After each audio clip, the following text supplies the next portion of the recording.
ఏంటి ప్రత్యేకత ఏముంటది అంటారు గాడిద నెత్తురు? మామూలుగా అది ఎప్పుడేందంటే బాడీ ఎప్పుడు గూడా దానికి అలవాటు ఉన్నోళ్ళైతేనే స్టామినా ఉంటుంది. మాంసం, నెత్తురు 2 తాగితే వాకింగ్ చేసే సర్క్యులేషన్ బాగుంటదనే ఉద్దేశంతోటి తాగుతుంటాం. కాతే ఆ సినిమాలో వాళ్ళు బాగా మొద్దుబారిపోతారు. ఎంత కొట్టినా దెబ్బలు తగలవు అన్న విధంగా కూడా చూపించారు. నిజంగా వాస్తవం ఉందా? వాస్తవమే. ఎలాగా?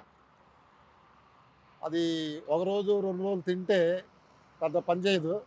కంటిన్యూషన్‌గా ఎప్పటినుంచో తాగుతా ఉంటే బాడీ హార్డ్‌గా ఉంటది. సినిమాలో బ్రూస్ లీ ఎట్లా ఫైట్ చేసేవాడో ఆ విధంగా బాడీ అంత గట్టిగా ఉంటది.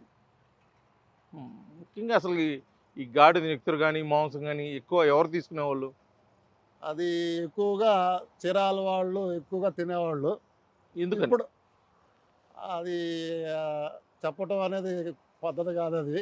ఇప్పుడు నేనుగా చెప్పడం బాగుండదు. నా వరకు నేను నా బాడీ స్ట్రాంగ్ ఉండేదాని కోసం నేను తినేవాడిని. నిజం నిజంగా అంత మీకు అనిపించేదా? మామూలుగా ఉండకుండా అది తీసుకోవటం వల్ల, ఆ నెత్తురు తీసుకోవటం వల్ల, మాంసం తీసుకోవటం వల్ల గట్టిగా ఉంది. ఇప్పటి వరకు నా వయసు 77 దాకా ఉంది. నేను దరిదాపుగా నాకు తెలిసిన కాడి నుంచి నేను మాంసం తింటానే ఉన్నాను. ఆ బాడీ స్టాండర్డ్ ఉంది. ఇప్పటి వరకు కూడా దేవుడి దయ వలన. హ్మ్. ఇప్పటి వరకు దాన్ని కంట్రోల్ చేసుకుంటానే వస్తున్నా.